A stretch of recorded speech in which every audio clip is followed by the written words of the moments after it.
Hey everybody, how y'all doing today? My name is Tay, and welcome back to my channel Inspire Me, where I talk about current or relatable topics, all from a godly perspective. And today's topic is called, Is Your Heart and Soul Speaking the Same Language? Now before I get started, I look cute. And what's her name? Kim from the Parker's voice. These cute.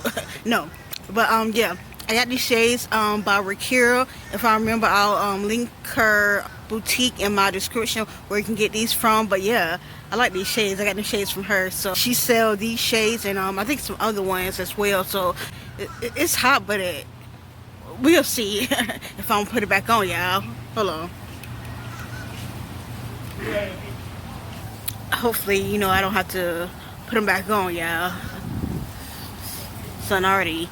Anyways, the reason why I wanted to do this message because Rakera, speaking of her, 3 weeks ago, she spoke about in one of her videos. She was talking about like God is saying come up a little higher. She wasn't talking about me per se, but she was just talking about just what God wanted her to relate to whomever who He was speaking to. So when she was saying that, I immediately thought about the song by Shekinah Glory called Yes.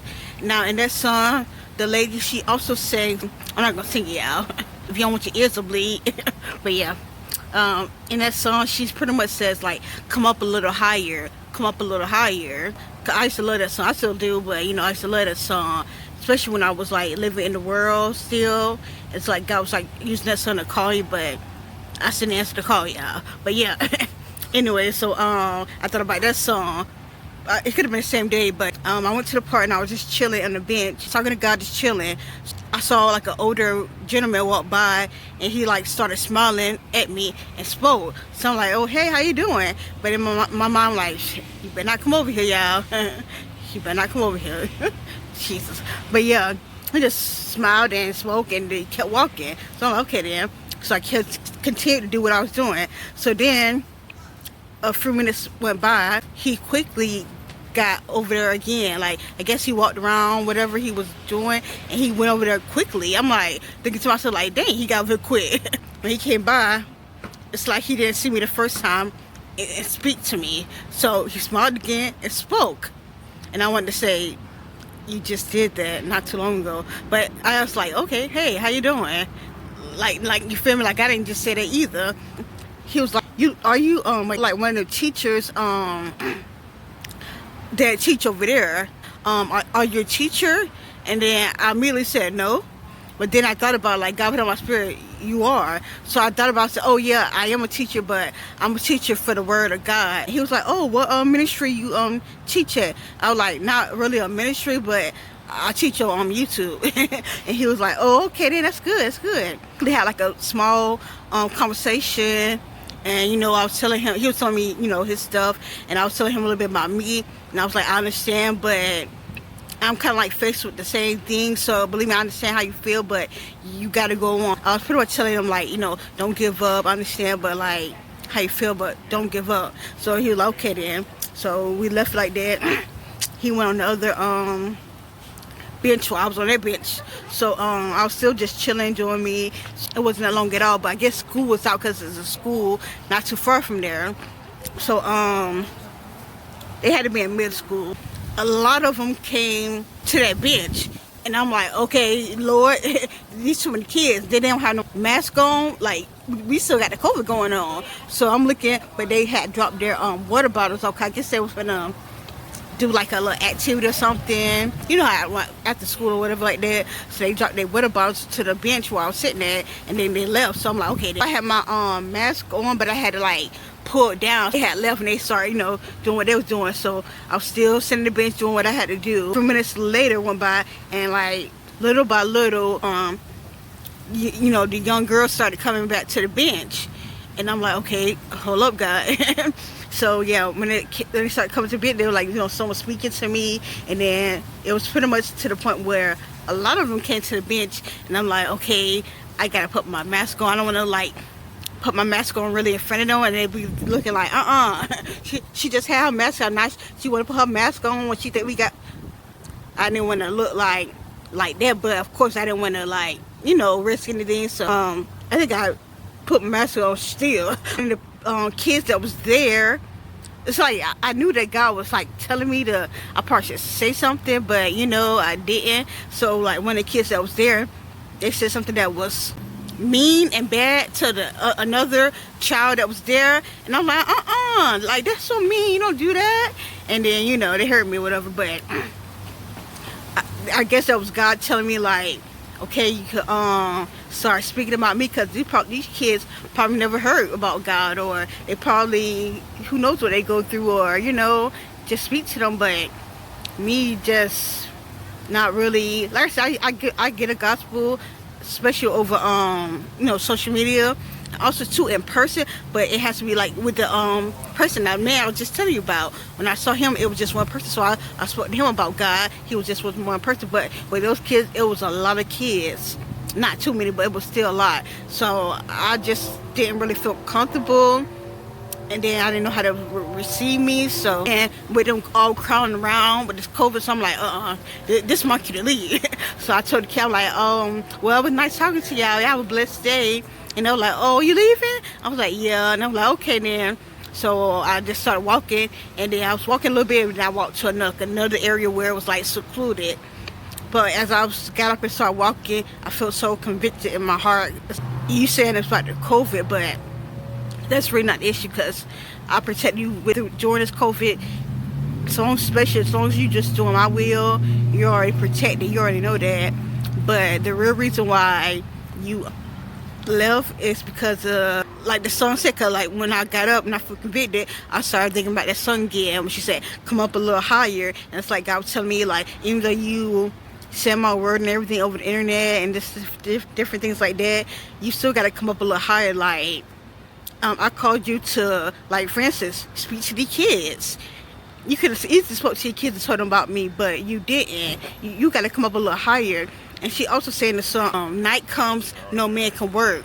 Now, what she meant by that is night meaning like when a person is dead, when they're deceased, like they can't declare the works of God. They can't work for God anymore. They can't be a servant of God because they're no longer living. So once again, nighttime, once a person died, it's over with. So you gotta work while it's day. I mean, you gotta declare the works. You gotta do what God say while you're living. So I was thinking about that part in the song too. So a few days later after that, I think I was led to read John, and when I was reading it, that verse came out and it says, when night comes, no man can work. Jesus pretty much, I think he was telling his disciples, and I thought about that song again. So like I said, I feel like convicted, like God was telling me, like, okay, you got to come up a little higher. And even with Rakera, when she said that, it was just God telling me, like, you got to come up higher, you got to elevate yourself. You doing my will, you're doing way better than what you did before. You did come out the world, but I called you to so much more than what you're doing. Like I said, you could have told these kids about me, and you didn't. I was wrong for that. And then too, I stayed at the park for a little bit longer. So right when I was leaving, I was walking, and I guess one of the girls, I didn't really remember her, but I guess she remembered me. And she was like, "You one of the ladies that was in over there at the park." And I was like, "Oh, okay, yeah." And she was like, "Hey," and I'm like, "Oh, hey." But it just touched my heart, because, like, I don't know, I just never thought of, middle schoolers and, to really be interested in me. But you gotta stop looking at yourself like, that's what the enemy want, like, thinking that you're not worthy, or thinking that people won't receive you, or thinking that your testimony can't help other people, or they can't relate, or you just don't want to listen and be changed by it. That's what the enemy wants. But you gotta realize, like, you gotta do what God called you to do, and you never know who might be inspired. That's why God gave me that name, Inspire Me, because you never know who might be inspired by what you got to say. So just do it. And two, before I got up and left, before they even came back to the seat, to the bench or whatever, I was looking at, like, some of the middle schoolers, and I thought about my kids, like, once they get older, and just, thinking about my daughter and my son, like, when they get that age and stuff, like, how would it be? Of course I'm going to be around them and everything. I know things going to change.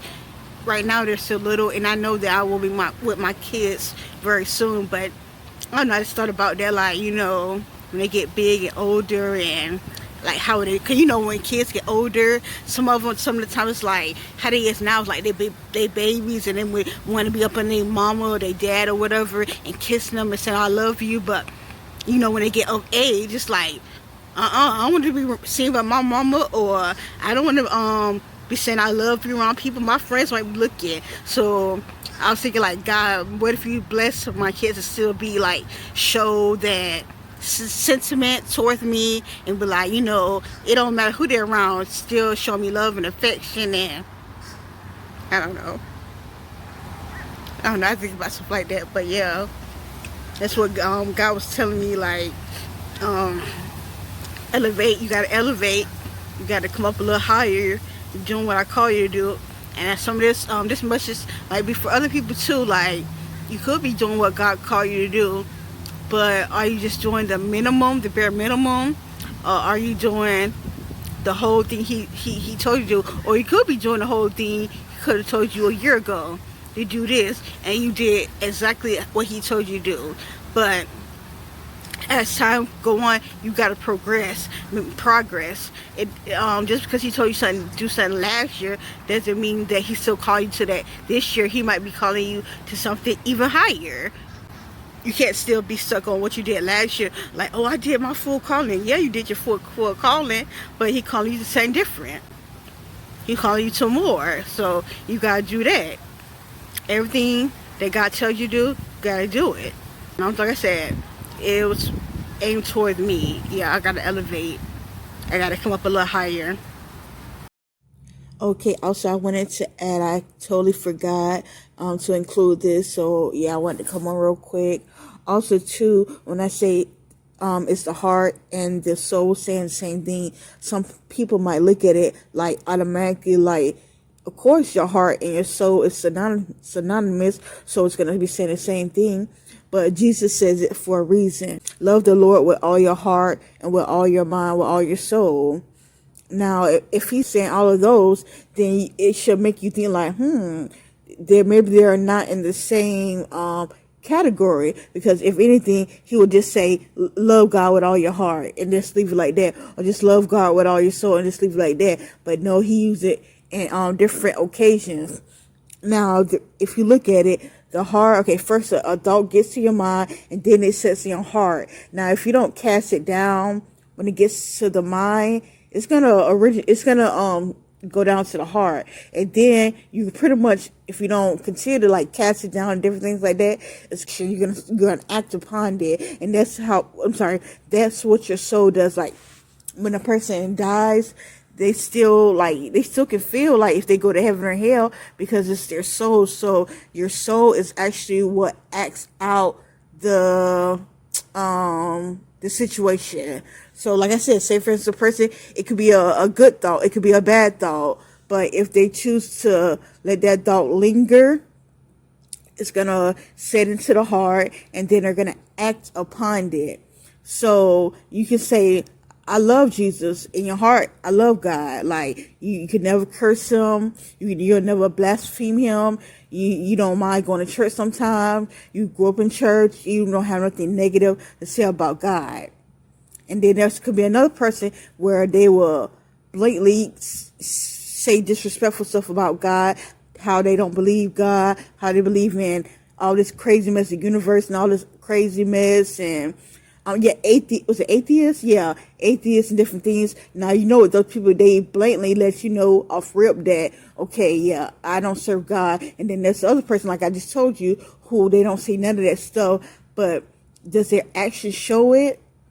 Because you saying in one way, you can actually say you love God. You can actually mean it in your heart, but is you actually acted upon it? Because like God said, if you love me, you'll keep my commandments. You can't say that you love God, but then you're not pretty much doing what he wants you to do. You're not acting upon it. Your soul's not doing it. So like I said, with me, even though I do love Jesus, even though I do declare his name, different things like that, even though I do spread the gospel, it's on camera. And then, like I said, with the instance with the kids, I did it with that one person. But when it's a whole bunch of people, like I said, it was a whole bunch of kids, it was a little difficult for me because I was just busy thinking like, oh man, I can't do this in front of all these people, or what would they say or think. And this was another thing that the lady singing that song, like I was telling you about Shekinah glory. It says, "Don't be afraid of men's faces. Don't be afraid of men's faces." And that's what I thought about too. Like with the kids, I don't know if they probably would looked at me, but that's with anything. Like you can't just be afraid of people's faces. So yeah, I know God's working with me on that, and just to anybody else who's God's dealing with that as well, just come up a little higher. So yeah, that's pretty much all I had to say regarding it, y'all. Make sure you like, make sure you share, and also make sure you subscribe to my channel. Y'all have a blessed day.